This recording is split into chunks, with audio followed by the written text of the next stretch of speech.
Vocês provavelmente já ouviram o nome H.H. Holmes. Ele é conhecido como o primeiro serial killer dos Estados Unidos e ficou muito famoso após a construção de seu Castelo dos Horrores, que era um lugar bem bizarro, repleto de passagens secretas. Muitas pessoas que entravam lá nunca mais saíam. A sua história é cercada por manipulação, mentiras, mortes e muito mistério.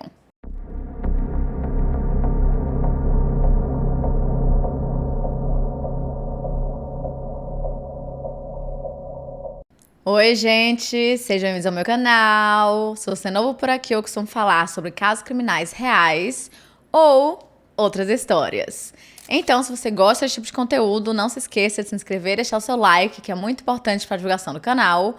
Principalmente se você faz isso logo no comecinho do vídeo, tipo agora. E caso você tenha uma sugestão de casos criminais, mitos, lendas ou basicamente qualquer tipo de história, é só enviar pro formulário que tá aqui na descrição que eu tento trazer o mais rápido possível. E eu já preciso dizer pra vocês que o caso de hoje é uma maratona. E vocês já sabem, pegue a sua pipoquinha, o seu copo com açúcar e fiquem mega confortáveis. Eu, obviamente, já estou super preparada porque eu estou de insider de novo, dos pés à cabeça, porque quando o caso é longo, conforto é praticamente a regra.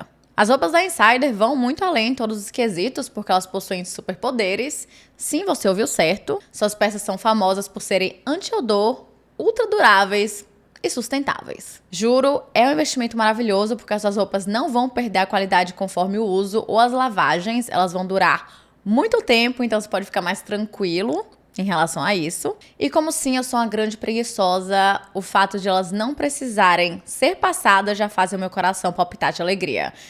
Tipo assim, essa blusa aqui, ela tava amassada no armário, eu peguei e parece que eu passei ela. Passei? Não passei. Entendeu? De alguma forma mágica, eles conseguiram usar uma tecnologia que faz com que as roupas se desamassem com o calor do corpo. Simplesmente genial. E a Black Friday é o momento de pegar as melhores ofertas. E agora imagina só, além dos descontos no site, se você usar o meu cupom especial, que é GZLBF, você consegue até 40% de desconto. É realmente muita coisa. E usando o meu link que tá aqui na descrição, o desconto já é adicionado automaticamente. E loucura é viver sem a Insider no seu guarda-roupa. E mais uma vez, muito obrigada, Insider, por patrocinar esse vídeo e acreditar no meu trabalho. E obrigada a vocês que estão aqui comigo, porque sem vocês, eu não estaria tendo oportunidades tão incríveis quanto essa. Então, chega de blá blá e vamos para a primeira parte do caso de hoje.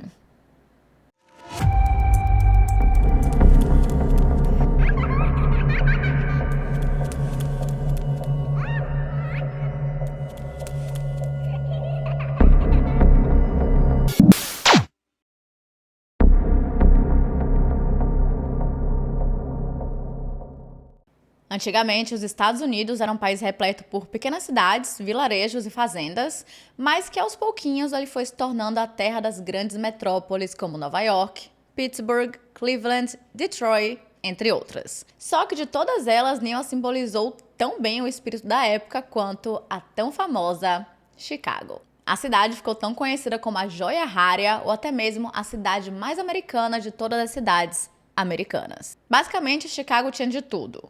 Crescimento super rápido, uma energia frenética e uma ambição desenfreada. Todo mundo que ia pra lá tava assim enlouquecido pra ascender profissionalmente, encontrar um maridão ou apenas ter uma vida um pouco mais animada. Porém, esse crescimento deu uma leve pausa em 1871, após o grande incêndio que destruiu a cidade completamente. Por mais de 24 horas, o fogo consumiu o coração da cidade, matando cerca de 300 pessoas e deixando 1/3 da população desabrigada. E eu acho que essa foi a maior tragédia da história de Chicago. Mas, mesmo assim, eles conseguiram renascer das cinzas como a Fênix. A população se juntou e começou a reconstruir tudo do zero. E definitivamente foi um mega trabalho em grupo. Depois disso, Chicago se tornou a primeira cidade de arranha-céus do mundo em 1885, há muito tempo atrás, superando a marca de 1 milhão de habitantes 5 anos depois. O local virou um grande imã de pessoas e novos edifícios surgiam tão rapidamente que a cidade mal conseguia inspecioná-los. Junto com milhares de trabalhadores dedicados, a cidade também acabou atraindo ali um tipo diferente de pessoas. Pessoas atraídas não pela promessa de uma boa vida, mas pela falta de controle, não pela disponibilidade de trabalho, mas pela quantidade de possíveis vítimas. Não pela fome de sucesso, mas pelo puro cheiro de sangue. Para uma pessoa mal intencionada, Chicago era a cidade perfeita e não é de se surpreender que ela acabou se tornando o lar do criminoso mais hediondo da época. Ele era um médico, farmacêutico, inventor e um enorme oportunista e criminoso que dedicou a sua vida inteira em juntar dinheiro. E ele se livrava de qualquer pessoa que entrasse no seu caminho. E ele era conhecido como H.H. Holmes. E é com isso que começamos a primeira parte do caso de hoje. A primeira parte, claramente, é agora. E a segunda, eu vou tentar o meu máximo para trazer o mais rápido possível. E se não sair até o fim de semana, sai na semana que vem, com certeza absoluta. E diferente do que muita gente possa imaginar, se você nunca foi mais a fundo na história de H.H. Holmes, não foi com esse nome que ele veio ao mundo. O seu verdadeiro nome era Herman Webster Mudgett. Com mais tarde, ele ficou conhecido como H.H. Holmes, eu vou chamá-lo dessa forma, ou apenas Holmes, para que as coisas não fiquem mais confusas do que, sinceramente, elas já são. E antes de continuar, deixa eu dar aqui um adendo muito importante. Pelo fato de esse caso ser extremamente antigo, temos duas questões. Primeiro, não existem muitas fotos das pessoas envolvidas. Eu sei que vocês gostam quando tem muita foto, muita imagem, mas eu vou tentar fazer o meu melhor para que fique um vídeo mais dinâmico e pôr todas as imagens possíveis que eu conseguir. E segundo, muitas informações são conflitantes. Ou seja, se eu der uma informação aqui, um detalhe mais específico que você viu em outro vídeo falando outra coisa, por exemplo, talvez um pouquinho da ordem cronológica ou o ano em que tal coisa aconteceu, isso não quer dizer que eu ou outro criador esteja passando informação errada para você. Eu, particularmente, usei entre 4 e 6 livros para fazer o roteiro e fui conferindo tudo ao máximo, mas até mesmo nesses livros que são super confiáveis, alguns fatos variam um pouco entre si. E isso é algo muito comum em histórias tão antigas, muitas pessoas acabam tentando deixar o caso mais bizarro do que ele já é, e isso nem sempre é culpa do autor do livro, e sim dos jornais lá da época de 1888, ou até mesmo dos relatos das pessoas ao longo dos anos. Dito isso, se você quiser saber ao máximo sobre esse caso, eu recomendo ler os livros que eu li, que eu vou deixar os nomes aqui na descrição do vídeo, e também ir assistindo outros vídeos e documentários para você ir formando a sua própria opinião, mas eu posso te garantir 100% que eu fiz um roteiro muito legal, eu revisei as informações diversas vezes, então eu acredito que esteja bem próximo do que realmente aconteceu, eu tentei me basear bastante nos fatos, mas é isso, eu só precisava deixar esses pontos mais claros e vamos voltar aqui para o foco. Herman Webster Mudgett, ou H.H. Holmes, nasceu no dia 16 de maio de 1861 e era filho de Levi e Theodate Mudgett. A família morava na pequena vila de Gilmanton, em New Hampshire, e quando eu digo pequena, era pequena mesmo. Só pra vocês terem noção, ela tinha uma população com menos de 1.000 habitantes e ela era tão isolada que até os jornais diários eram bem raros. E eu, com uma boa curiosa, fui ver algumas fotos da vila naquela época e realmente não tinha praticamente nada.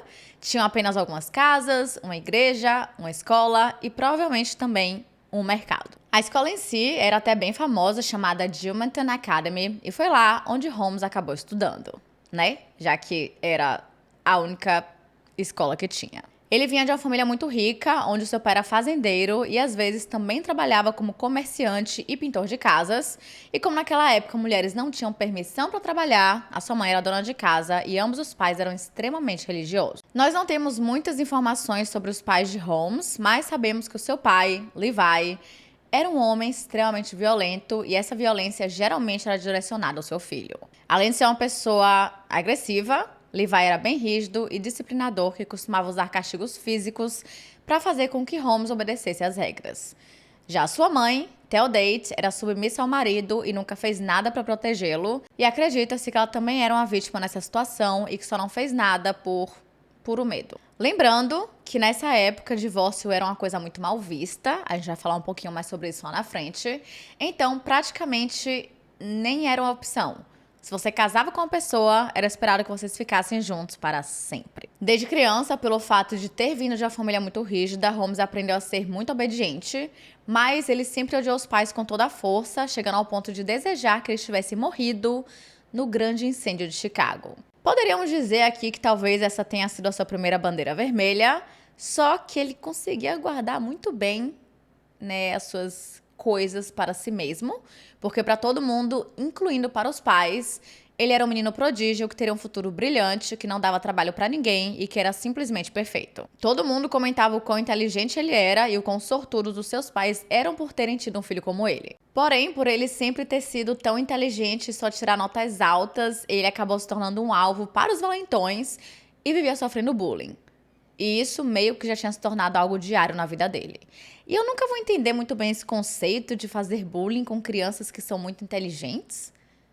Sério? Você tá zoando a pessoa porque ela é muito inteligente? Amigo, não faz nem sentido. Não que a gente aceite bullying com ninguém, tá? Mas, tipo assim, você entende a minha linha do pensamento? Que não faz muito sentido você fazer bullying com uma pessoa que você acha muito inteligente que só tira notas altas? Mas, enfim. Em um desses dias, na escola, quando ele tinha apenas 5 anos de idade, esses outros meninos decidiram fazer uma coisa que Holmes se lembrou pelo resto de sua vida. O que acontece?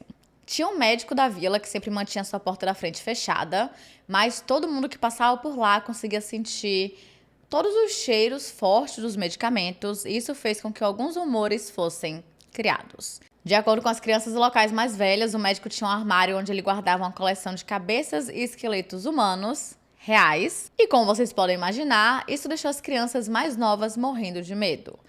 Então, passar pela frente da porta desse médico por si só já era algo aterrorizante, principalmente para o pequeno Holmes. E em um certo dia, 2 dos seus colegas mais velhos decidiram se aproveitar do fato de que o médico tinha saído e arrastaram Holmes até o tal armário e o prenderam lá dentro. Parece que ele ficou várias horas preso até que o médico voltou e o soltou. Só que até lá ele já estava completamente traumatizado. Outro pequeno trauma que ele teve aconteceu no final da década de 60.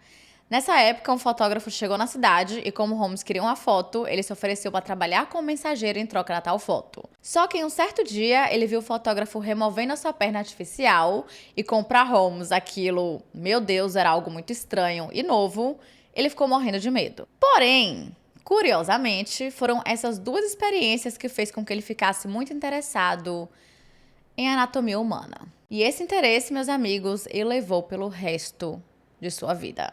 Quando ele tinha apenas 11 anos de idade, ele já estava fazendo seus experimentos secretos. Primeiro, em pequenos animais, como rãs, e depois em coelhos, gatos e cachorros. E ele sempre preferia fazer dissecações enquanto eles ainda estavam vivos. De alguma forma, ele conseguia incapacitá-los e começava a fazer o que bem quisesse. E nós sabemos que crueldade em animais é algo muito comum na vida de serial killers quando eles ainda são crianças. E como vocês já devem ter percebido, Holmes não tinha muitos amigos.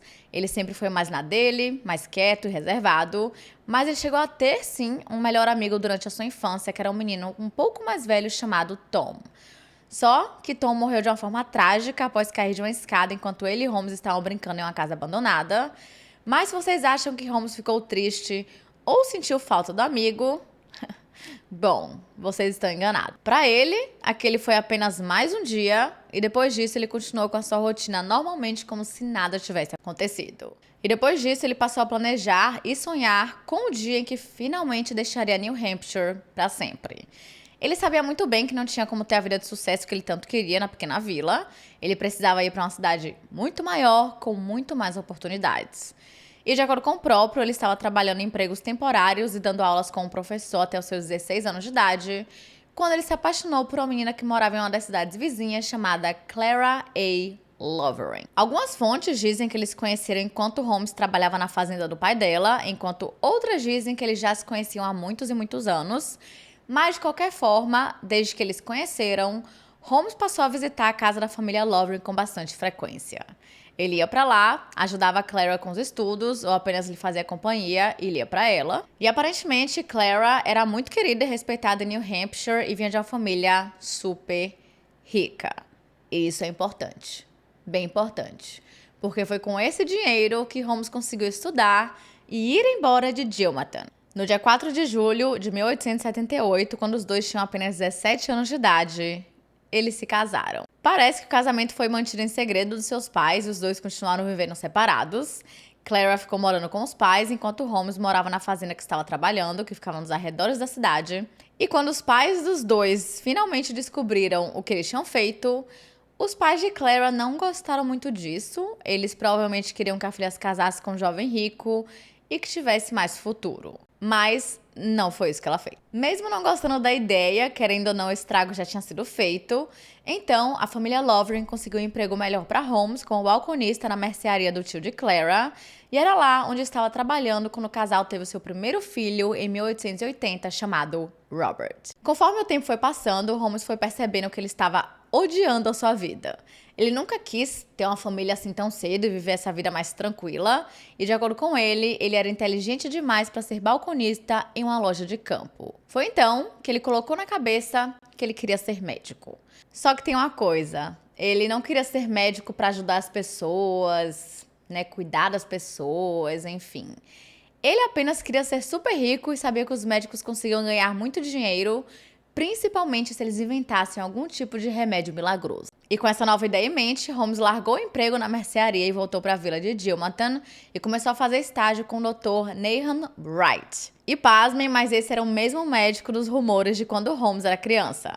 Lembram que os valentões o prenderam no armário de esqueletos? Então, era o mesmo médico. O Dr. Wright era um demonstrador, que era um termo utilizado para descrever os professores de anatomia, e ele, em específico, era um enorme defensor da dissecação humana em New Hampshire. Foi ele quem provavelmente ensinou a Holmes boa parte das coisas que ele sabia. E mais tarde, ele chegou a dizer que o Dr. Wright tinha sido seu melhor amigo, mesmo que eles tivessem uma diferença de 50 anos de idade. Tipo assim, nada contra você fazer amizade com pessoas mais velhas e tal, mas o melhor amigo dele ser um cara que era 50 anos mais velho é um pouquinho preocupante, levemente. Foi nesse escritório que Holmes descobriu a sua paixão por dissecação de cadáveres. Um ano depois, aos 19 anos de idade, ele passou um semestre estudando medicina de uma forma mais formal na cidade de Burlington, em Vermont. Só que foi a partir daqui que as coisas começaram a mudar. Desde criança, como eu falei pra vocês, Holmes era visto como uma criança prodígio, que teria muito sucesso na vida sem muito esforço. Porém, na Universidade de Vermont, ele já não era mais visto dessa forma. Na verdade, ele era apenas mais um estudante entre milhares de outros, e muitos o descreveram como sendo aluno normal, que nunca se destacou em muita coisa. E aí vocês perguntam, onde estava Clara, a sua esposa? Bom, ela estava pagando por tudo isso, todas as mudanças, a faculdade de medicina e o seu aluguel, mas ela não se mudou com ele. Não sabemos se foi a própria família dela que quis mantê-la por perto, pelo menos até que ele se estabelecesse, ou se foi o próprio Holmes que pediu que ela ficasse para trás. Mas é bem provável que tenha sido o segundo caso, visto que ele agia como solteirão na nova cidade. E mais que isso, ele fazia questão de manter o seu status de casado como segredo. Não é como se as pessoas soubessem que ele era casado, mas estava meio solto na pista, porque ele simplesmente não falava que ele era casado. Ao se mudar para Burlington, Holmes foi morar na pensão da senhorita Thomas Brew na Avenida Colchester, onde ele começou a dividir o quarto com outro ex-aluno do Dr. Wright, chamado Fred Ingalls. Eles poderiam ter virado grandes amigos, mas as coisas não seguiram esse caminho. Eles praticamente se odiavam. Logo no começo, Holmes já pediu que Fred não contasse a ninguém que ele era casado, porque Fred, né, tinha morado na mesma cidade que ele, então ele sabia que Clara existia. Mas Fred disse que só faria isso se Holmes se comportasse como tal. Justo. Mas assim, vocês vão perceber ao longo do vídeo que H.H. Holmes era tudo menos fiel. Ele sempre foi muito galanteador e vivia flertando com todas as mulheres possíveis. E chegou um ponto em que ele estava flertando tanto com a filha da senhorita Thomas Brew que todo mundo achou que rapidamente eles já estariam noivos. E quando Fred percebeu isso, que ele claramente estava enganando todas as mulheres, ele abriu a boca e disse que Holmes era casado com Clara. Depois disso, os dois passaram a se odiar, mas acreditem ou não, essa não foi a maior briga que eles tiveram. A maior briga que eles tiveram foi muito mais engraçada e podemos dizer que até relativamente típica da era vitoriana. Em um certo dia, Fred pegou a cera de bigode de Holmes, sem permissão, e quando ele descobriu, os dois entraram em uma briga física. E se vocês estivessem se perguntando o que diabos é uma cera de bigode, é literalmente isso. É uma cerinha que eles aplicavam no bigode para que eles ficassem mais arrumadinhos e bem curvados. Juro. Só imagina essa cena na sua cabeça. Deve ter sido a briga mais engraçada da história. Eu pagaria muito dinheiro para ter presenciado esse momento. Além de brigas inúteis, Holmes também era visto como um homem misterioso. Curiosamente, toda manhã ele acordava super cedo para tomar um copo de vinho com uma viúva idosa e solitária. E ninguém nunca soube exatamente o porquê ele fazia isso, já que ele não tinha amigos, mas acredita-se que ele estava de olho no dinheiro dela. E segundo a senhorita Brew, um de seus hobbies era ficar fazendo experimentos químicos em seu quarto. Ele podia passar horas e horas lá dentro apenas misturando várias substâncias, e em um certo momento Holmes até contratou um tutor particular porque ele achava o departamento de química de Burlington muito fraco e queria saber mais, e praticamente transformou seu quarto em um laboratório improvisado, cheio de tubos de ensaios e líquidos sem rótulos. Depois de um tempo, Holmes começou a ficar bem ansioso porque ele iria começar a trabalhar na dissecação de corpos na faculdade e ficava contando histórias sobre o seu trabalho para os moradores da pensão, sem que eles pedissem. Só que em um certo dia, ele decidiu levar o trabalho para casa. Nesse dia, Fred desceu as escadas correndo e completamente pálido, e quando os outros moradores perguntaram o que tinha acontecido, ele apenas disse que não conseguiu dormir. Mas mais tarde, quando a senhorita Brew subiu para varrer os quartos, ela sentiu um cheiro muito ruim vindo do quarto de Holmes, mais especificamente de algo que estava embaixo de sua cama. E quando ela usou a vassoura para descobrir o que era, ela viu que era o corpo de um bebê morto, dissecado. Até onde sabemos, Holmes não chegou a matar esse bebê, ele apenas, em muitas aspas, esse apenas, roubou o cadáver da faculdade para fazer a dissecação em sua própria casa. Pois é, nessa época, como uma forma de ganhar dinheiro, ele colocou alguns anúncios no jornal oferecendo aulas de taquigrafia, mas parece que isso não deu muito certo e existe a dúvida se ele realmente sabia taquigrafia ou não, em primeiro lugar, ou se não se passava de um dos seus milhares de golpes. E após ficar sem dinheiro depois de um semestre, Holmes pausou os estudos e voltou para Dilmanton para trabalhar como professor. De acordo com a sua esposa, Clara, ele até se deu bem na área, mas a maioria das pessoas tinha uma visão um pouquinho diferente. Aparentemente, Holmes era um professor bem bruto e castigava os alunos com palmadas, o que obviamente é péssimo, mas naquela época isso era bem comum, então eu acredito que para as pessoas relatarem isso, era algo um pouco mais severo e violento do que deveria ser, ou do que era normal. Por algum motivo, a sua carreira como professor acabou e Holmes decidiu estudar na cidade de Ann Arbor, na Universidade de Michigan. Dessa vez, Clara e o filho foram com ele, mas o casamento já estava indo de mal a pior. Parece que ele era bem abusivo com ela e ele vivia sumindo por um tempo e depois voltando como se nada tivesse acontecido.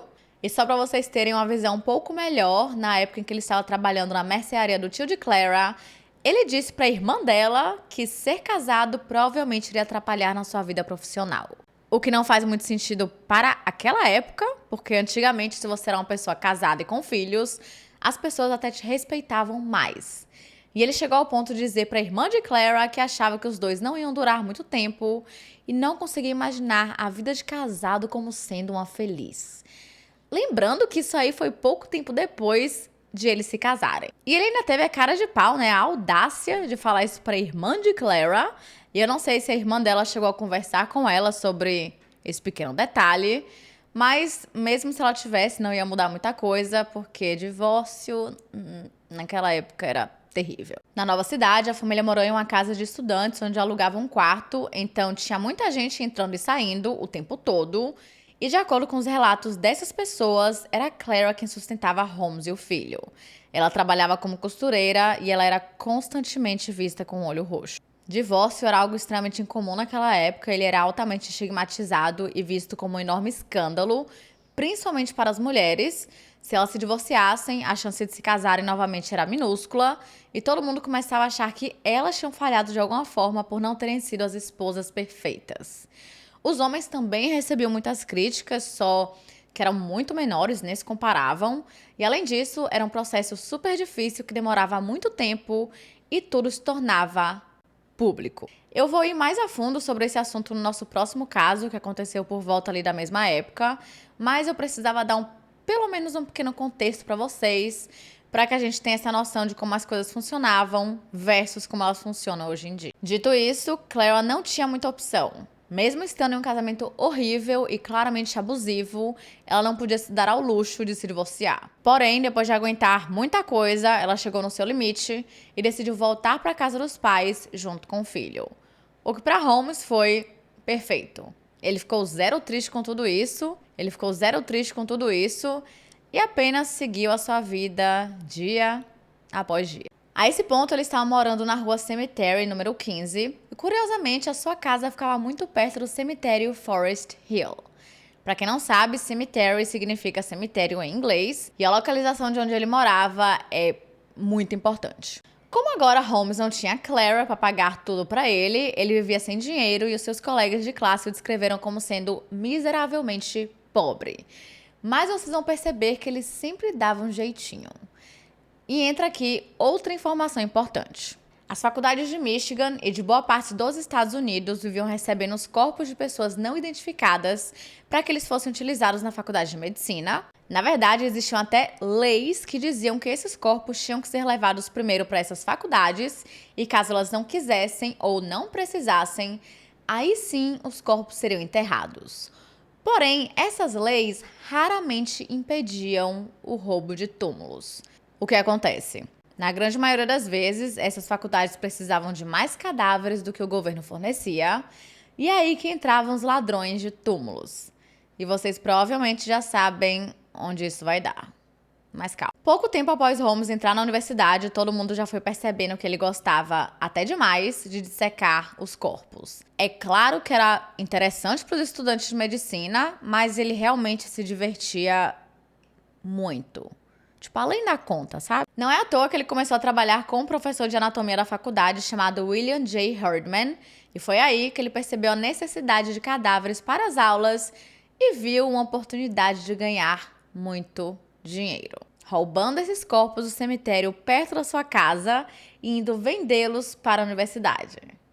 Pois é. E assim, ninguém perguntava como ele conseguia aqueles corpos e de onde eles vinham, e com isso Holmes foi ganhando muito dinheiro. Ele apenas aparecia com corpos aleatórios. E é isso, né? Viver em 1888, né? 1880, ali naquela época, devia ser um completo caos. Um tempo depois, ele conseguiu um emprego como viajante para uma editora de livros, onde ele era o responsável por vender esses livros. Parece ser uma tarefa relativamente fácil. Só que ao invés de entregar o dinheiro para a editora, ele roubava tudo para ele e ia seguindo viagem. E quando tinha dinheiro suficiente, ele voltou para Michigan para terminar a faculdade. Após formar em 1884, Holmes voltou a morar com os pais em Dilmatan e alguns meses depois ele começou a trabalhar como professor e médico na pequena cidade de Morris Forks, em Nova York. Não se tem muita informação sobre a sua carreira de professor, mas existem alguns relatos sobre a sua vida como médico e as suas conquistas amorosas. Parece que em um certo momento rolou ali uma epidemia de varíola e Holmes conseguiu uma remessa grande de vacinas e começou a viajar pela região, dizendo que ele era do Conselho de Saúde e que essas vacinas eram obrigatórias e que elas custavam 25 centavos. Não sabemos se essas vacinas eram reais ou não, mas provavelmente não eram, e ele definitivamente não fazia parte do conselho. Tudo isso não se passava de mais um dos seus esquemas. E quando ele conseguiu dinheiro suficiente, ele alugou um escritório que rapidamente se transformou em seu novo laboratório. Ele até tentou inventar um remédio patenteado e vivia usando diversas desculpas para não pagar o aluguel. Sempre era tipo assim, uma coisa bem aleatória, tipo, meu tio morreu, ele ia me dar dinheiro, meu dinheiro tá sendo enviado, ou eu já paguei, mas você não recebeu. Sabe, tipo, ele sempre inventava. E sempre dava certo, isso que eu fico realmente muito impressionada. Um tempo depois, começaram a surgir alguns rumores de que Holmes tinha sido visto com um garoto, que logo em seguida desapareceu. De acordo com ele, o menino voltou para sua casa em Massachusetts, mas não sabemos o que realmente aconteceu e por que diabos ele estava com esse menino. E mais tarde foi teorizado que esse menino desconhecido tinha sido uma das vítimas de Holmes. Só que é impossível saber se esse era ou não o caso. Chegou um momento lá na frente, né, muitos anos depois, quando ele foi preso e tal, que todo mundo que desapareceu morria, as pessoas diziam que ele era o culpado. Então, complicado. Porém, pouco tempo depois do desaparecimento desse menino misterioso, Holmes saiu da cidade do nada. Pode ter sido para que ninguém o conectasse com esse menino, ou apenas outra forma de fugir das milhares de dívidas que ele tinha acumulado até aquele momento. E Morris Forks foi o último lugar que ele usou seu nome verdadeiro, Herman Webster Mudgett. A partir daí, ele começou a usar vários nomes falsos, era um atrás do outro. Parece que de vez em quando ele fazia variações do seu nome original, até que ele praticamente mudou completamente. E a sua próxima parada foi a Filadélfia, na Pensilvânia, onde ele conseguiu um emprego como cuidador no Hospital Estadual de Norristown, mas ele ficou nesse emprego por apenas alguns dias antes de começar a trabalhar em uma farmácia local. Parece que enquanto ele trabalhava nessa farmácia, uma criança morreu depois de tomar um remédio comprado na mão dele, só que ele negou qualquer envolvimento nesse caso, mas, curiosamente, ele fugiu dali o mais rápido possível. E foi então que Holmes decidiu ir para a Grande Chicago em 1886. Na sua autobiografia, sim, ele escreveu o seu livro ali, a sua autobiografia, muitos anos depois, ele disse que assim que chegou na cidade, ele percebeu que precisava tirar uma licença de farmacêutico para conseguir trabalhar em uma farmácia. Então, ele teve que ir até Springfield para conseguir uma.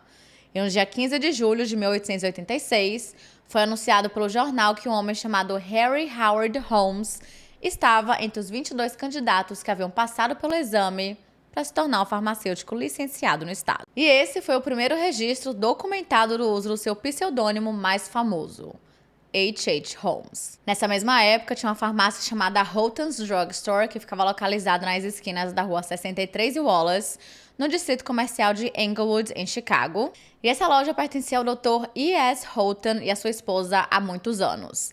Mais recentemente, o Dr. Holton tinha ficado muito doente e quem estava comandando os negócios era sua esposa, que estava extremamente sobrecarregada, exausta e cansada. Então, em um certo dia, enquanto ela cuidava da loja, Holmes apareceu todo elegante, bonitão e se apresentou como Dr. H.H. Holmes e disse que tinha, meu Deus, muita experiência como farmacêutico, o que era uma grande mentira.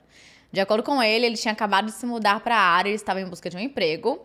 E como a senhorita Holton estava exausta e precisava urgentemente de ajuda, ela o contratou na mesma hora, sem fazer muitas perguntas sobre o seu passado, confiando apenas no que ele estava dizendo. Como eu falei, viver naquela época ali de 1880 devia ser uma loucura. Ninguém conferia nada, você só chegava falando, eu sou médico, e falava, médico, isso aí, confio, você é perfeito. Melhor médico de Chicago, venha cá, porque nada era conferido, gente. É um pouco impressionante. Devia ser muito fácil ser criminoso antigamente. Hoje em dia é bem mais complicado, né? Porque tem câmera em tudo quanto é lugar, né? Registros em tudo. Enfim, viajei aqui, né? Fui para um outro caminho. Vamos focar. Além da habilidade que Holmes tinha com medicamentos, ele também tinha um charme absurdo. Ele sabia muito bem como falar com as pessoas, especialmente com as mulheres, e rapidamente a loja estava repleta de clientes. Chega até a ser engraçado porque as mulheres locais inventavam literalmente qualquer desculpa apenas para passarem na farmácia e poderem conversar com o novo solteirão, gatão, charmosão da cidade. E assim, eram tempos diferentes, né? Hoje em dia a gente já faz isso, não vamos ser hipócritas. Mas naquela época em específico, eu não vou dizer que as mulheres eram desesperadas para casar, não era bem isso, mas era esperado socialmente que elas se casassem até certa idade. Porque se elas passassem de certa idade ali, elas se tornavam as solteironas e isso era péssimo para a reputação, para a vida delas na sociedade, aquela coisa toda, bem aqueles filmes antigos mesmo, sabe, que a gente assiste. Então, quando elas viam um cara solteiro que aparentemente era bem sucedido e estava bem encaminhado na vida, gente, ele era assim, tudo de bom. Então, ficamos as mulheres realmente meio que lutando ali para ver quem iria agarrar esse gato. Nós sabemos que ele não era solteiro coisíssima nenhuma, mas não era isso que ele falava para as pessoas. Quer dizer, tecnicamente ele era separado, porque Clara tinha abandonado ele para voltar para a família, mas legalmente ele ainda era casado. Ou seja, ele não podia se casar novamente. Certo? Errado. Guarda essa informação. Pouco tempo depois, o Sr. Holton, o dono da farmácia, acabou morrendo e logo em seguida, Holmes passou ali a cuidar não apenas dos medicamentos e do atendimento ao público, como também das finanças. E querendo comprar o local, ele fez uma proposta à senhorita Holton, que ela aceitou. Para ela não fazia muito sentido continuar comandando a loja, já que o seu marido tinha falecido e o dinheiro extra ali seria muito bom. Mas tinha uma condição. Ela iria continuar morando no apartamento que ficava em cima da loja e para Holmes tava tudo bem. Assim que o contrato ali, o acordo, o negócio foi fechado, ele se mudou para mais perto da farmácia, apenas algumas quadras de distância, e ele vivia fazendo passeios pelo bairro, sempre passando aquela ideia de ser um doutor muito elegante, bonitão e charmoso, e muito carismático, e ele sempre parava para conversar com as pessoas, principalmente os clientes regulares da farmácia e as mulheres solteiras. Claro, todo mundo via como exemplo a ser seguido, afinal ele era um jovem farmacêutico bem-sucedido e muito trabalhador. Ele era visto como o jovem perfeito e o modelo a ser seguido, já que ele era muito jovem nessa época, acho que ele tinha uns 22, 25 anos no máximo. Era um farmacêutico que estava tendo seu próprio negócio, que estava só crescendo e crescendo, e ele era muito trabalhador, certo? Mais ou menos. Ele era muito trabalhador, ele era relativamente bem-sucedido, mas ele não era assim a melhor pessoa do mundo. Ele não era muito honesto.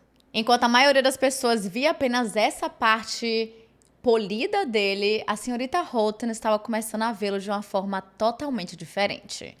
Acontece que o querido do Holmes não estava fazendo os pagamentos da compra da loja. Ele vivia prometendo que ia pagar, mas quando chegava o prazo, ele dava alguma desculpa esfarrapada. Chegou um ponto em que a situação estava tão desesperadora que a senhorita Houghton disse que se ele não a pagasse, ela iria entrar com ação judicial e até deu entrada no processo. Mas adivinha? Logo em seguida, a senhorita Houghton simplesmente desapareceu. Quando os clientes começaram a perguntar onde ele estava, Holmes dizia que ela tinha se mudado para a Califórnia para morar com os outros parentes e dizia que desde que o seu marido tinha morrido, ela tinha ficado muito solitária e o apartamento já estava grande demais para apenas uma pessoa. Até hoje, como muitas informações nesse caso, não se sabe exatamente o que aconteceu, mas acredita-se que ele a tenha matado e se livrado do corpo. Na verdade, muita gente também acha que ele matou o Sr. Houghton, porque dessa forma seria muito mais fácil ele convencer a sua esposa a vender a farmácia para ele. Vocês vão perceber ao longo desse vídeo que Holmes matava todo mundo que ficava no seu caminho. E eu não estaria fazendo um bom trabalho se não abrisse um pequeno parênteses aqui, porque existe uma outra versão da farmácia ali dos Houghton, porque de acordo com alguns registros, parece que não era o Sr. Houghton que era dono, na verdade, a médica e a farmacêutica seria a senhorita Houghton, que se chamava Elizabeth Houghton. E o casal não era um casal de idosos, e sim um casal jovem que tinha um filho e que eles decidiram vender a farmácia para Holmes porque eles iriam se mudar para outra cidade. Só que eu acho essa versão um pouco viajada demais, eu não acredito muito nela, porque várias pessoas relataram que conheciam os idosos Houghton. Então não faz muito sentido que do nada agora era uma mulher farmacêutica que comandava tudo. E eu também nem sei se mulheres poderiam ter esse papel naquela época, o que eu acho que não. Mas para não deixar incompleto, eu vou deixar aí para vocês na tela o ano que as mulheres puderam, né, tiveram permissão para estudar medicina, só para vocês terem um pouquinho mais de informação sobre o caso, vocês conseguirem tirar suas próprias conclusões. Mas eu foco mais na primeira versão da história, do casal de idosos, que o homem ficou doente, morreu e aconteceram essas coisas. A esse ponto, ele já tinha saído do quarto que tinha alugado e já estava morando no apartamento que ficava em cima da farmácia. Ele não deu nenhum tempinho, sabe? Ela desapareceu, ele se mudou. Foi praticamente isso. Ele continuou sendo o homem cobiçado do bairro e ninguém entendia como que um homem como ele ainda estava solteiro. E assim que a notícia de que o Dr. H.H. Holmes tinha se casado se espalhou pela comunidade, muitas mulheres ficaram tristes. E não, a esposa não era Clara. A sua nova esposa era Myrta Zulick Belknap. Ela tinha longos cachos loiros, olhos castanhos tranquilos e um rosto suave e macio como de um bebê. Foi assim que as pessoas a descreveram. Parece que os dois se conheceram em uma viagem que ele fez a negócios em Minneapolis no final de dezembro de 1886 e no dia 28 de janeiro de 1887 os dois já estavam casados. Foi bem rápido. Mas eu não sei se na época foi considerado bem rápido, porque as coisas funcionavam de forma mais acelerada em relação a casamentos naquela época.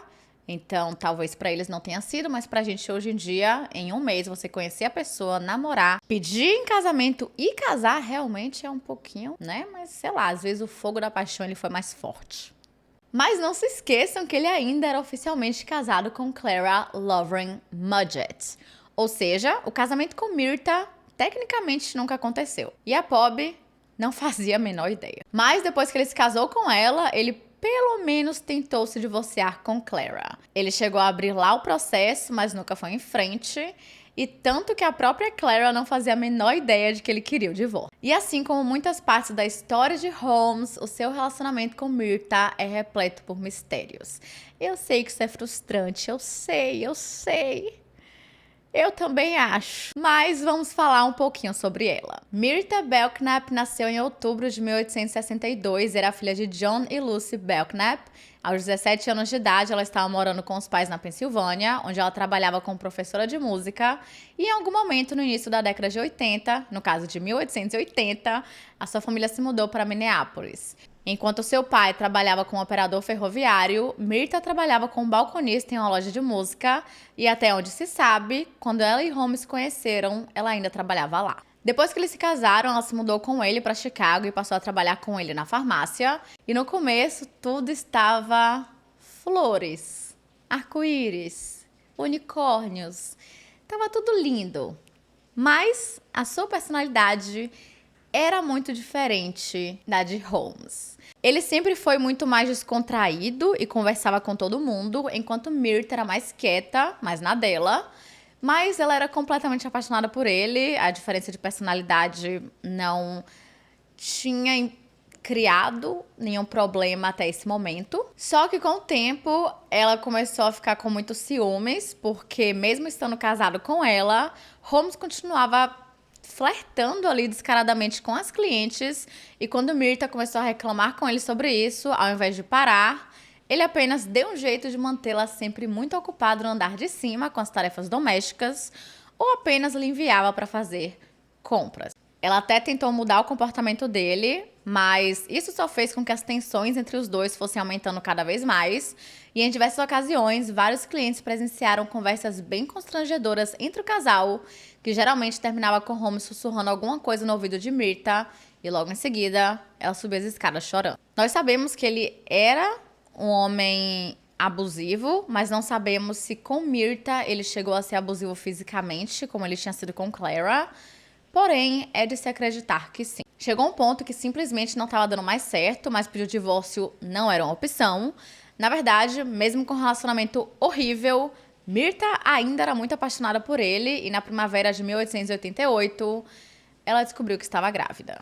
Durante todo esse período, ela enviava cartas para os pais, mas por um bom tempo ela escondeu os problemas que os dois estavam tendo no casamento. Mas assim que ela abriu o coração, os seus pais se mudaram para uma casa vermelha na pequena vila de Wilmette, a cerca de 22 quilômetros de distância de Chicago, e levaram Myrta para morar com ele. Depois disso, Holmes prometeu que iria dar apoio financeiro e fazer visitas regulares à esposa, que aparentemente ele realmente cumpriu. E curiosamente, parece que ele realmente se importava com Myrta, e o maior indício disso é que, diferente das várias namoradas de Holmes, Myrta Belknap continuou viva e chegou até a velhice, onde morreu de causas naturais muitos anos depois. Agora, com ela fora de cena, Holmes não perdeu tempo em criar uma desculpa para explicar o seu sumiço. Para todo mundo que perguntava, ele dizia que ela tinha ficado muito estressada por conta da gravidez e que justamente com os barulhos dos trens que tinham por perto e as demandas do trabalho, ela tinha entrado em um estado de exaustão nervosa, fazendo com que ele não tivesse outra opção a não ser deixá-la sob os cuidados dos pais em uma cidade vizinha, já que ele estava muito ocupado com o trabalho. Até onde todo mundo via, Holmes era um ótimo exemplo de um jovem empresário promissor e ele queria muito mais. Nos anos de 1880, Chicago estava passando por uma explosão de crescimento, onde prédios surgiam tão rápido que a cidade mal conseguia inspecioná-los. E vendo tudo isso, Holmes decidiu que ele precisava se aproveitar dessa situação para ganhar muito dinheiro. Então ele colocou na cabeça que queria ser dono de um prédio de muito sucesso, só que essa não era a sua única motivação.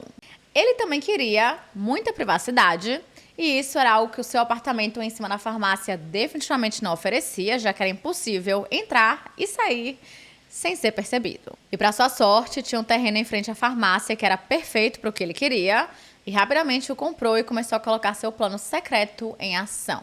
Pouco tempo depois, ele começou a contratar empreiteiros para construir o prédio, só que as pessoas começaram a perceber que aquela construção estava indo em um ritmo super lento. Sendo que como a cidade estava tendo ali um crescimento enlouquecido, os prédios eram construídos em uma velocidade absurda. Mas tinha um motivo para que o de Holmes demorasse tanto. Nenhum dos homens que ele contratava ficavam no trabalho por muito tempo. A maioria deles era demitida apenas 1 ou 2 semanas depois, enquanto outros duravam apenas alguns dias. E obviamente que Holmes sabia exatamente o que ele estava fazendo, não era aleatório, ele tinha um plano para absolutamente tudo. Ele demitia esses homens de propósito, dizendo que eles estavam fazendo um péssimo trabalho e se recusava a pagá-los. E foi assim que ele conseguiu construir o seu prédio praticamente de graça. Mas esse não era o único motivo. Ao fazer questão que cada homem trabalhasse apenas em uma pequena parte antes de ser substituído, ele conseguiu esconder o layout geral do prédio. E por conta disso, ele era o único que sabia exatamente como ele era. E para facilitar ainda mais, o terreno era literalmente em frente à sua farmácia. Ele podia passar horas e horas supervisionando o projeto, dando ordens, fazendo exigências e, claro, demitindo os funcionários o tempo inteiro. Eu nem preciso dizer a vocês que isso fez com que os trabalhadores ficassem com muita raiva. Era comum ver Holmes brigando com algum deles em frente ao prédio ou em frente à farmácia, e alguns dos últimos chegaram a entrar com processo contra ele mais tarde. Porém, ele sempre conseguia se safar de alguma forma. O homem era um demônio, mas ele era um demônio muito inteligente, o que é mais irritante ainda. Vários trabalhadores até tentaram brigar fisicamente, mas em algum momento eles desistiam. Não por conta de Holmes especificamente, visto que ele não tinha a cara de um homem perigoso, por sempre estar muito bem arrumado, de terno e aquela coisa toda, mas por conta do seu assistente, Benjamin Pitzel. Esse homem foi contratado logo no comecinho de tudo, antes mesmo de os empreiteiros começarem a ser chamados.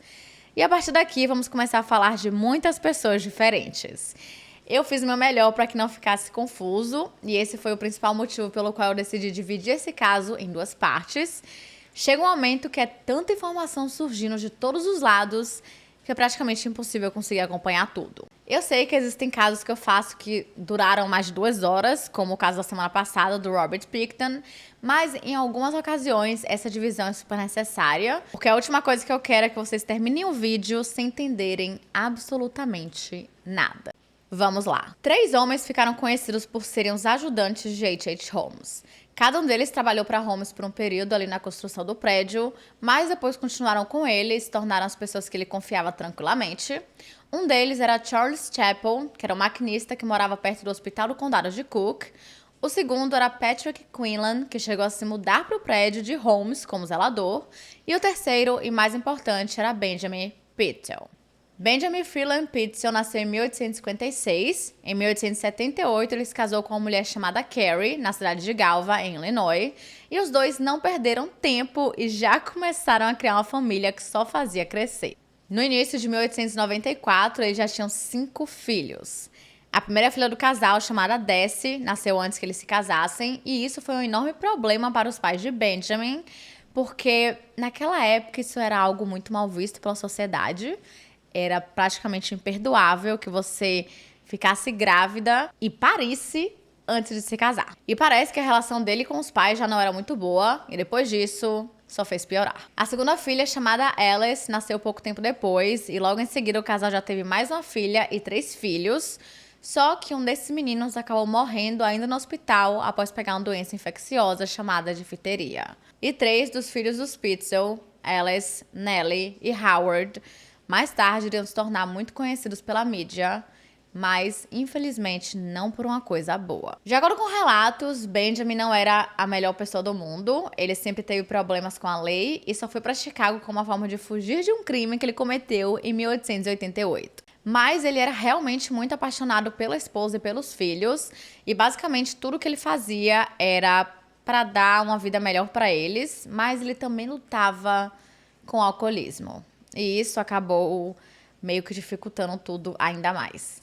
Por 10 anos, ele foi arrastando a sua família, sempre se mudando de emprego e cidade em uma velocidade impressionante, e sempre entrando e saindo de problema. Ele até tentou, em alguns momentos, ganhar dinheiro de forma honesta, mas o seu problema com o álcool sempre fazia com que ele fosse demitido pouco tempo depois. Então, ele meio que ia para a vida do crime. E em 1889, a família se mudou para Chicago. Em novembro daquele mesmo ano, Benjamin viu um anúncio no jornal onde o tal de H.H. Holmes procurava por um carpinteiro para o seu novo edifício em Inglewood. E foi assim que os dois se conheceram.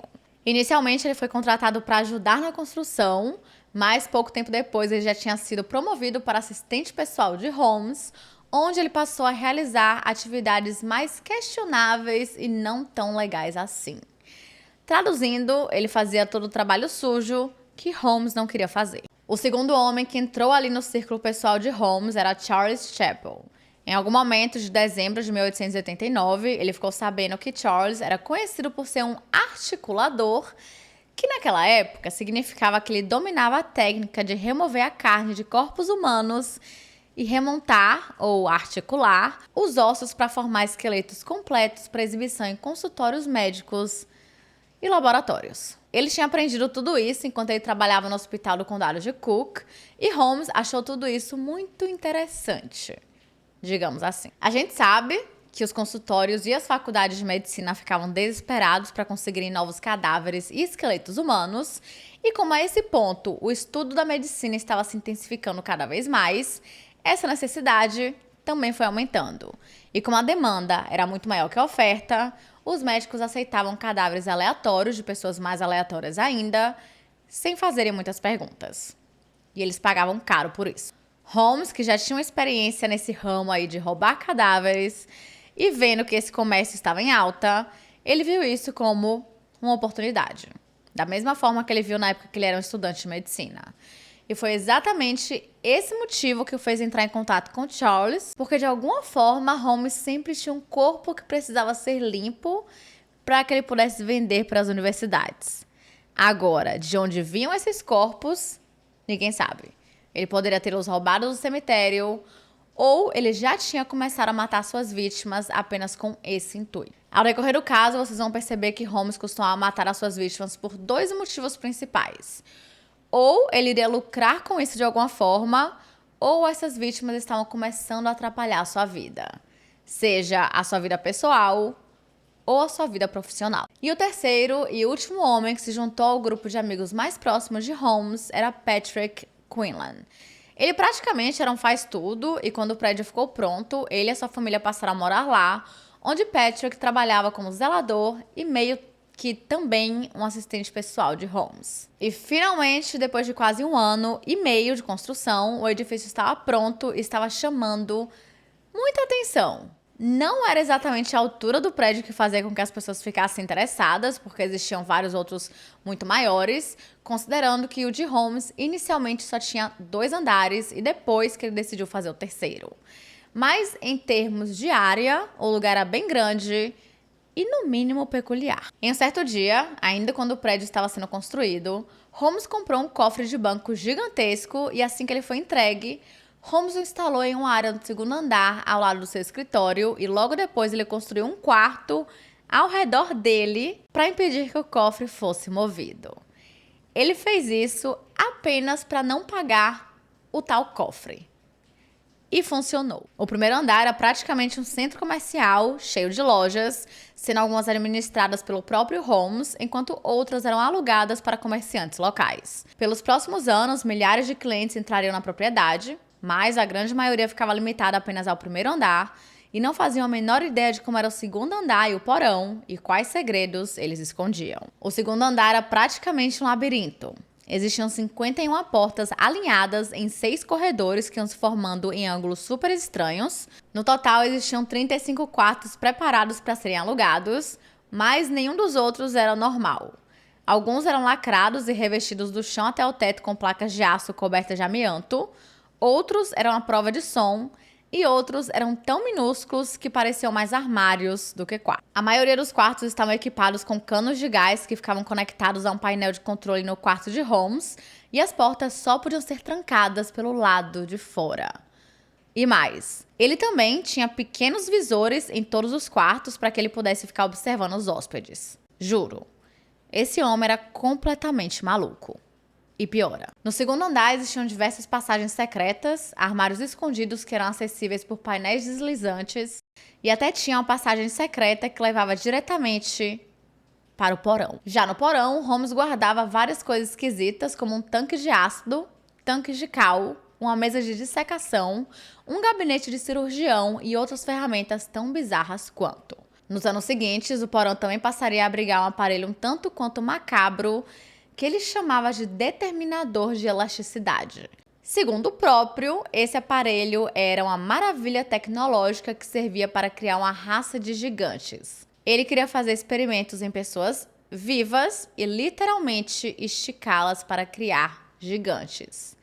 Só que na realidade era uma máquina de tortura e, repito, as pessoas estavam vivas. E alguns anos depois ele construiu o terceiro andar, mas para continuarmos aqui em uma linha cronológica, eu vou falar sobre ele mais na frente. Quando o prédio estava pronto, ou relativamente pronto, por conta do seu tamanho, os moradores de Englewood começaram a se referir a ele como Castelo, e mais tarde ele também ficaria conhecido por outros nomes.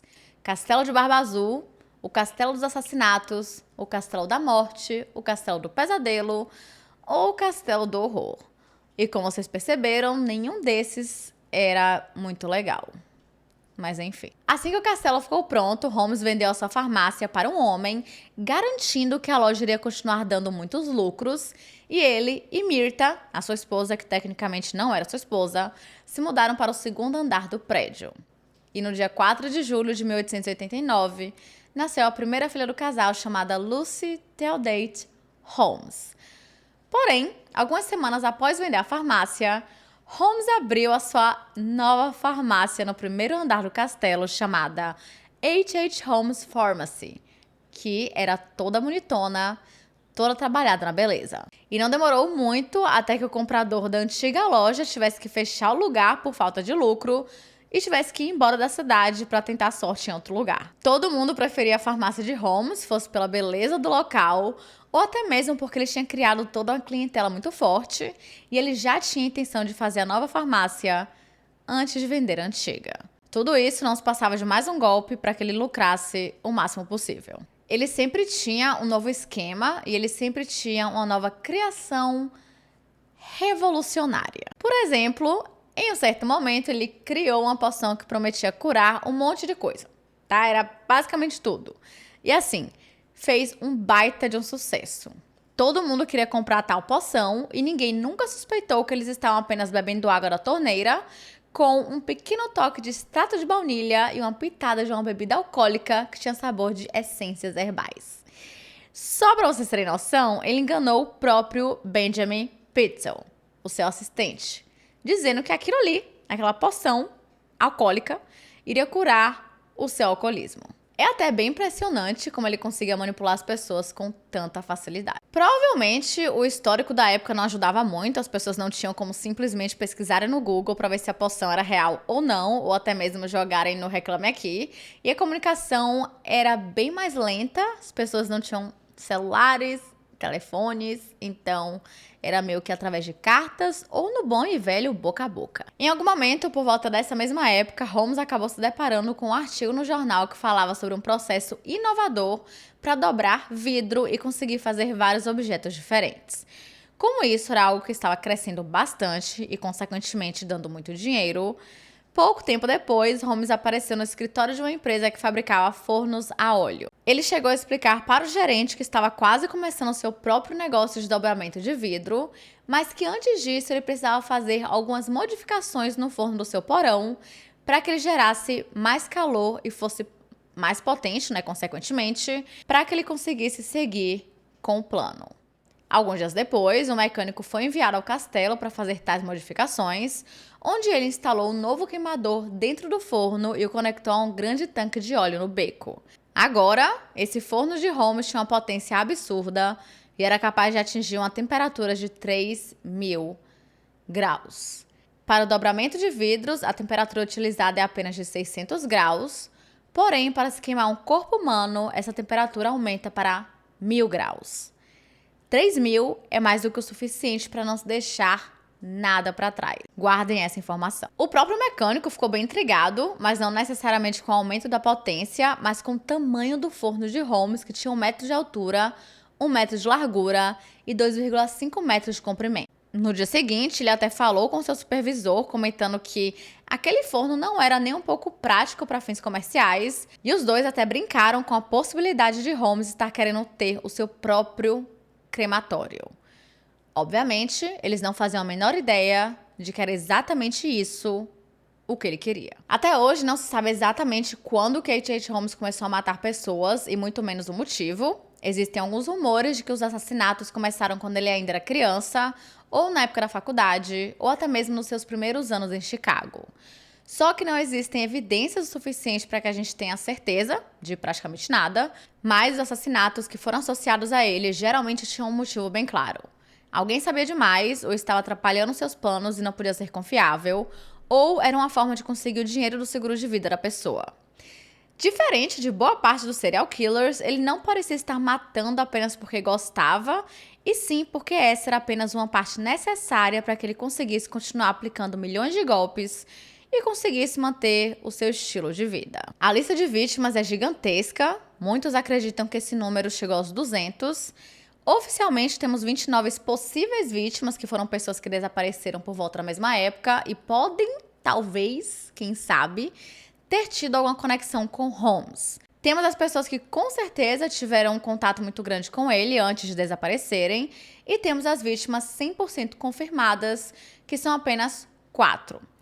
Como não tem como eu falar de todas, iremos focar nas que foram confirmadas e nessas que tiveram contato muito grande com ele antes de desaparecerem. Então, vamos lá. O primeiro assassinato conhecido de H.H. Holmes aconteceu por volta do Natal de 1891, bem quando um dos seus negócios começou a desmoronar.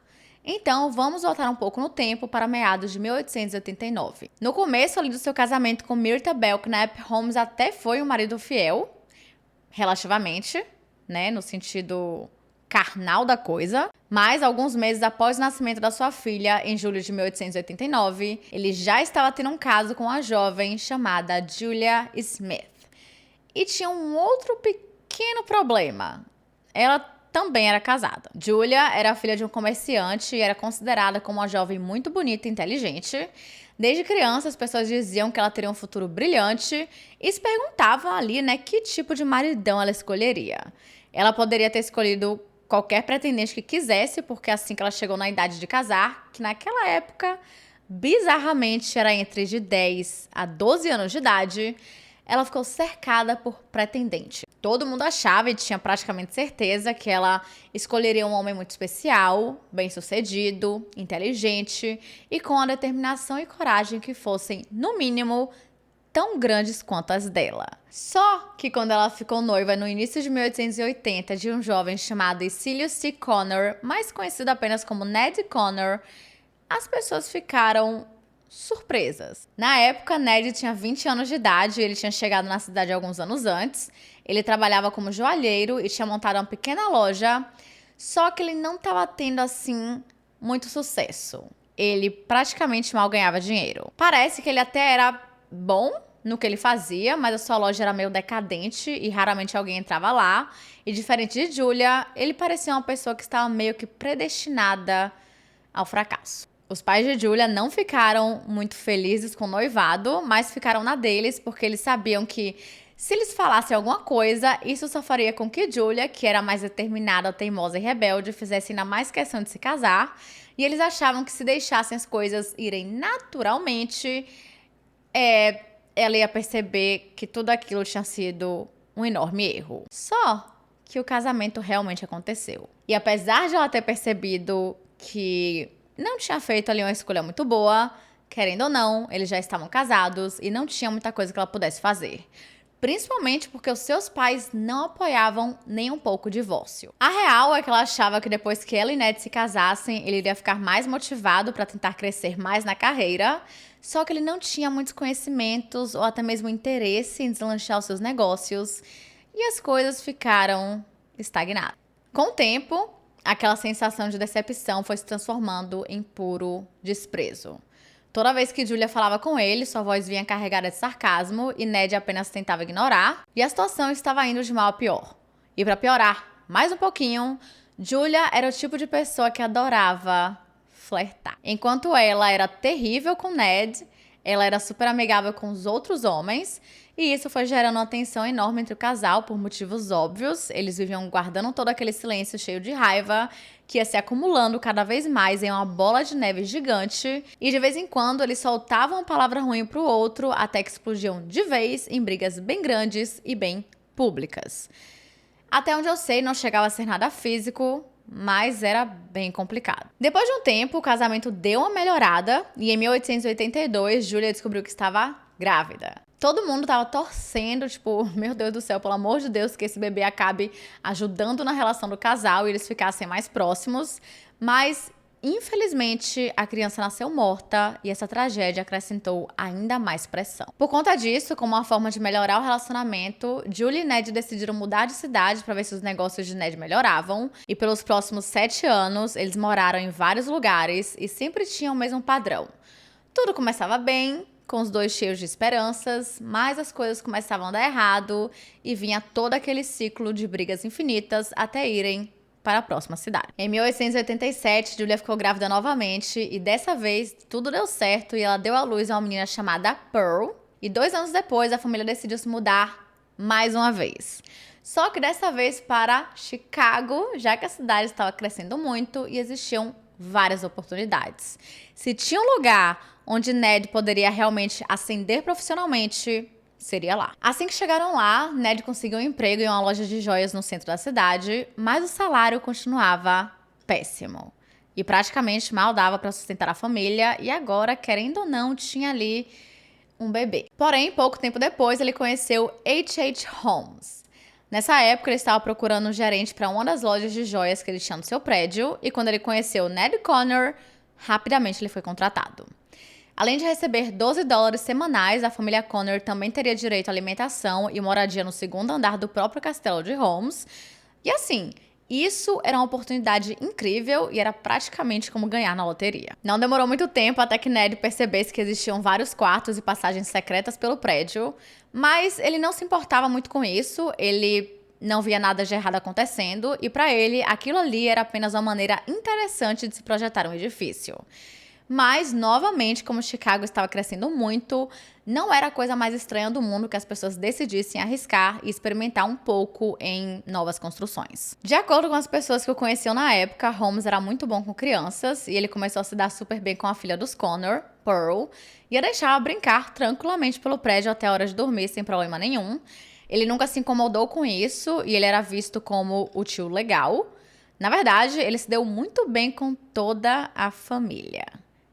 Pelo menos no começo. Em algum momento, ele até conheceu a irmã de Ned, quando ela foi passar um tempo lá, e tentou alguma coisa mais romântica, deu umas flertadas, né, uma paquerada, enfim. Mas quando isso não deu certo, ele apenas mudou seu foco para Julia. Mesmo sabendo que ela era casada, e o marido literalmente morava no mesmo prédio que eles, mas todo mundo sabia que ela não amava Ned e não era a pessoa mais amorosa com ele. Na verdade, parece que ela era bem ruim, bem cruel com o pobre do coitado do Ned. E pouco tempo após a família se mudar para o segundo andar, Holmes contratou Julia como sua assistente, onde ela praticamente trabalhava como caixa na farmácia e ajudava com alguns hóspedes de vez em quando. E os dois foram ficando muito próximos.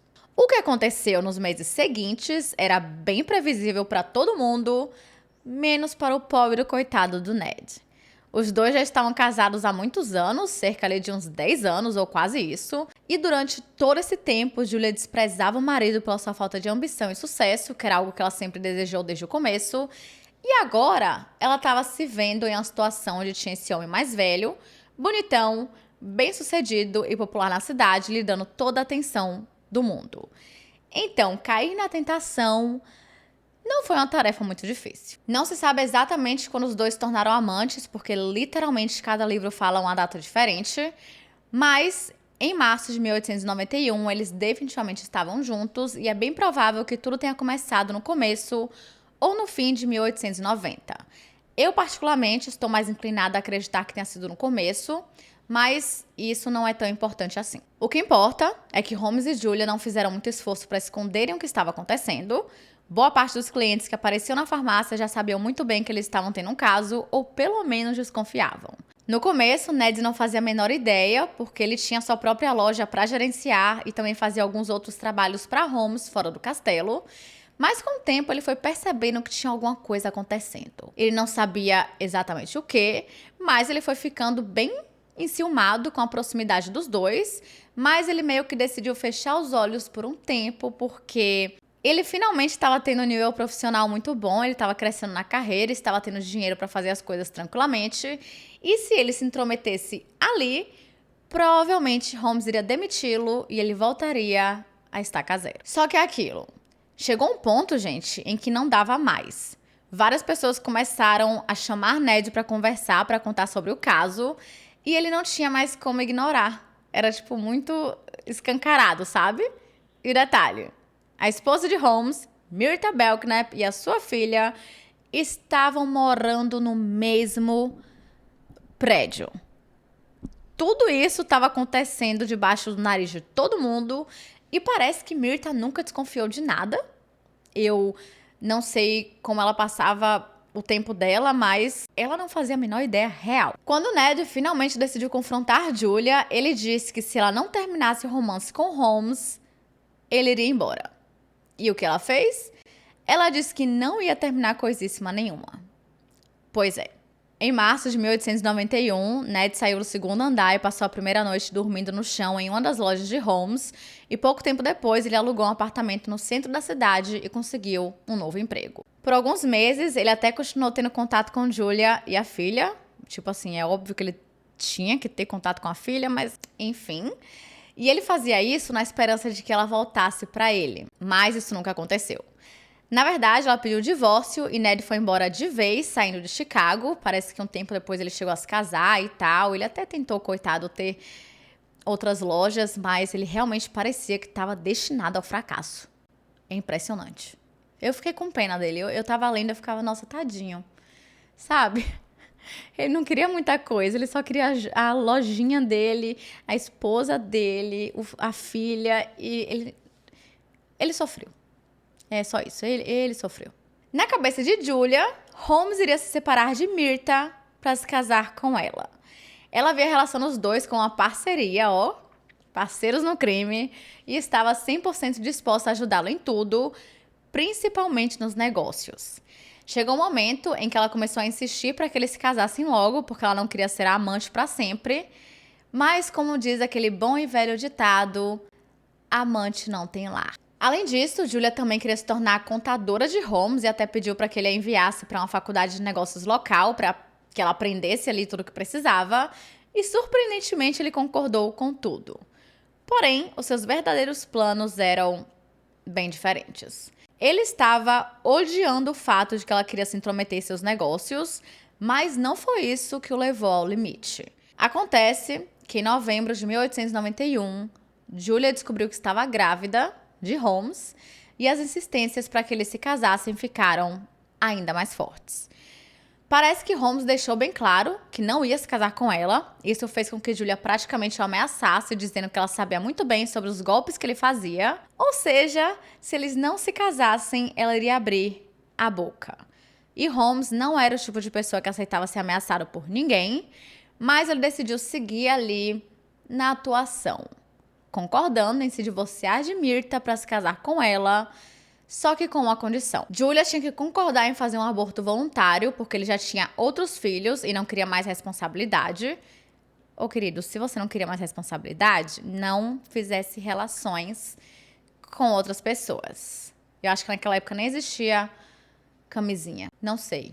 Se existia, ele não usou, entendeu? Isso que importa.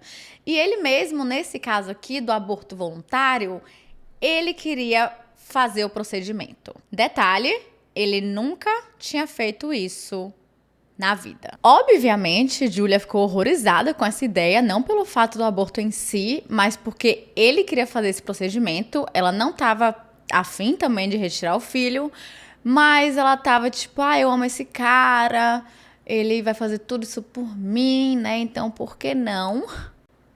Mas no fim, ele conseguiu convencê-la, dizendo que já tinha feito diversas e diversas vezes durante os seus dias de faculdade, já que os seus colegas viviam engravidando garotas locais. O que novamente era uma grande de uma mentira, e em momento nenhum ele realmente pensou em fazer o aborto. Essa era apenas a sua forma de fazer com que ela fosse voluntariamente para o porão com ele. O mesmo porão onde ele guardava tanques de ácido e o seu forno gigantesco. No fim, eles combinaram a data, 24 de dezembro de 1891. E depois disso, Julia e a sua filha, Pearl, nunca mais foram vistas. Parece que ele passou várias horas no final daquele dia fazendo os preparativos no porão, e até o anoitecer, Julia já estava super agitada, porque apesar de ela ter concordado com aquilo, ela ainda estava bem receosa e com medo de dar errado. Ela ficou tão ansiosa com tudo aquilo que ela nem estava conseguindo colocar Pearl para dormir, e Holmes até se ofereceu para fazer isso no seu lugar.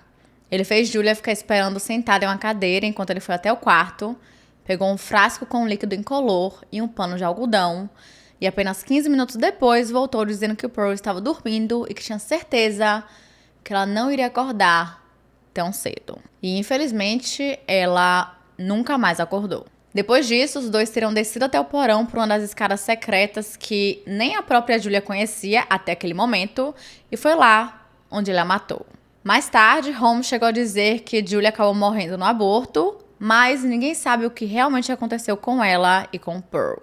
E depois ele criou uma outra história, né? Inventou ali uma história completamente do nada, dizendo que elas tinham ido para o casamento da irmã de Julia, que realmente ia acontecer, mas elas nunca apareceram. A primavera de 1892 foi relativamente calma para Holmes, apesar de ele ter alguns processos ativos contra ele, de pessoas que ele tinha aplicado golpes ao longo de sua vida em Chicago, que eram muitas.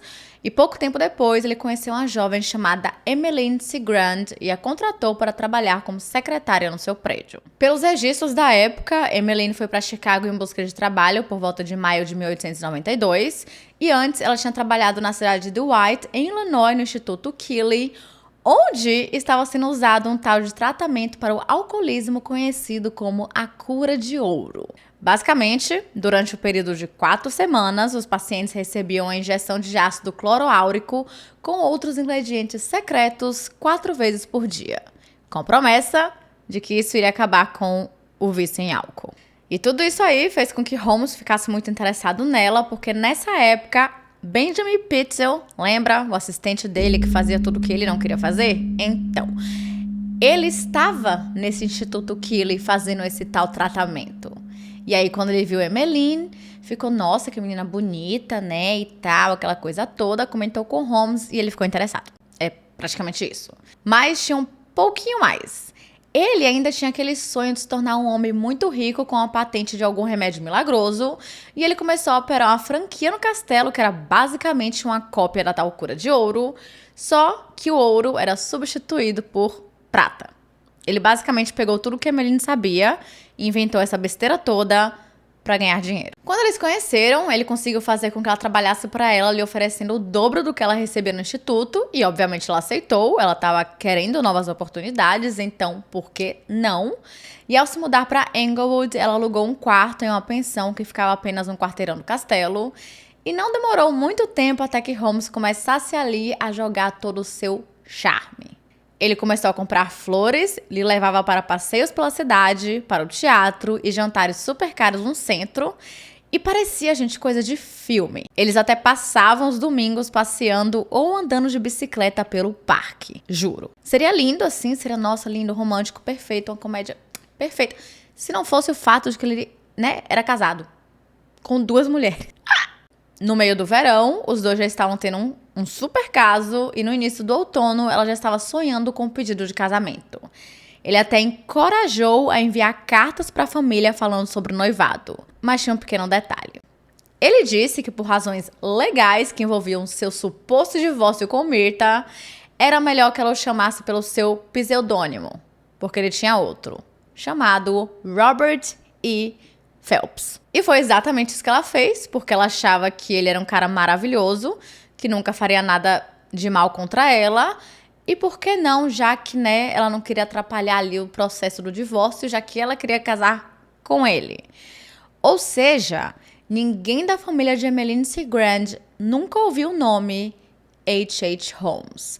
E muito menos Howard Webster Mudgett, né? Que lembrando era o nome real dele. O casamento dos dois estava marcado para a primeira semana de dezembro e em algum momento no início de novembro, Holmes lhe deu uma dúzia de envelopes brancos e pediu que ela os endereçasse aos seus parentes e amigos mais próximos, dizendo que iria mandar imprimir os anúncios formais do casamento e enviaria logo após a cerimônia. O que ela não sabia era que a esse ponto ele já tinha decidido que iria matá-la. Assim como Julia Connor, Emmeline provavelmente já sabia demais sobre os seus segredos e acredita-se que ela ficou pressionando para que os dois se casassem logo. E nós já sabemos que Holmes não gostava de ser ameaçado ou pressionado a fazer nada que ele não queria. Pouco tempo depois, ela desapareceu e os seus familiares apenas achavam que ela tinha se casado com o tal Robert E. Phelps. Poucas semanas após o seu desaparecimento, a Escola Médica de La Salle conseguiu um novo espécime anatômico de um esqueleto feminino de ótima qualidade. E esse esqueleto tinha sido comprado de H.H. Holmes. E acredita-se que esse era o corpo de Emmeline Cigrand. E também que ela tinha sido ali uma vítima dos seus experimentos de fazer uma espécie de gigantes. Lembram que ele queria esticar as pessoas? Ele provavelmente fez isso com Emmeline, porque esse esqueleto, ele era maior do que um esqueleto normal. Em algum momento, por volta dessa mesma época, Myrta Belknap e a filha Lucy, né, Myrta, esposa de Holmes, Lucy, filha de Holmes, voltaram a morar com os pais dela em Wilmette, e Holmes que fez a cabeça da esposa para que ela se mudasse, dizendo que ele vivia trabalhando e que lá ela pelo menos teria mais companhia. Mas ele apenas queria ficar sozinho para fazer o que bem quisesse, sem ser interrompido. Depois disso, ele passava boa parte do tempo em Chicago e visitava as duas uma ou duas noites por semana. E enquanto isso, Holmes passou a fazer o que todo mundo estava fazendo em 1892. Criando planos para ganhar muito dinheiro com a próxima Feira Mundial. A ideia de uma exposição mundial começou a ser criada no final da década de 1880 e em 1889, 4 cidades estavam super ansiosas para sediar o evento porque seria, tipo assim, uma oportunidade gigantesca economicamente. Essas cidades eram Nova York, Washington, St. Louis e, claro, Chicago.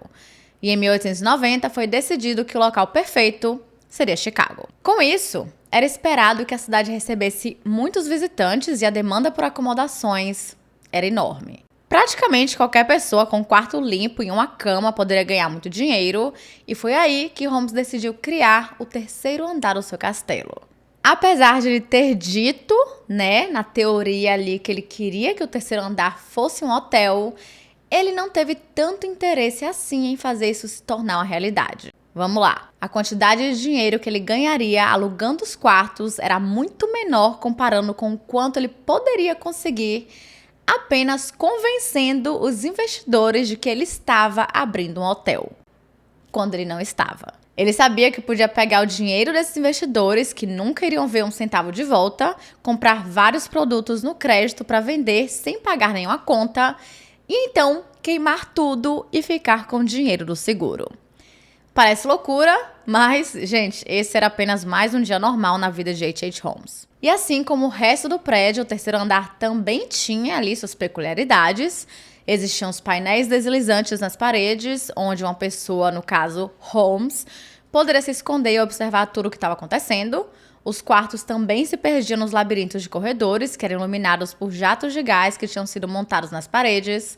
E muitos dos corredores terminavam em becos sem saída, ou escadas que não levavam a lugar nenhum e portas que viviam trancadas. E de acordo com relatos, esse último andar não tinha sido feito com tanto cuidado quanto os outros dois. Os materiais tinham sido bem mais baratos e ele tinha toda uma estrutura bem fraca, o que faz sentido, já que Holmes fez tudo isso pensando em botar fogo e pegar o seguro. E assim que o dia de abertura chegou, ele começou a publicar anúncios no jornal anunciando o seu Hotel da Feira Mundial.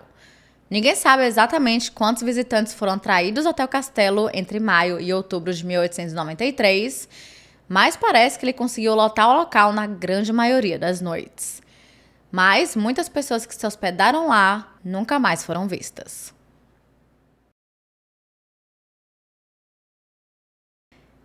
E é isso, gente. Essa foi a primeira parte do caso aqui do H.H. Holmes. É muita coisa, vocês já perceberam aí. E ainda falta muita coisa também na segunda parte, por isso que eu decidi dividir esse caso.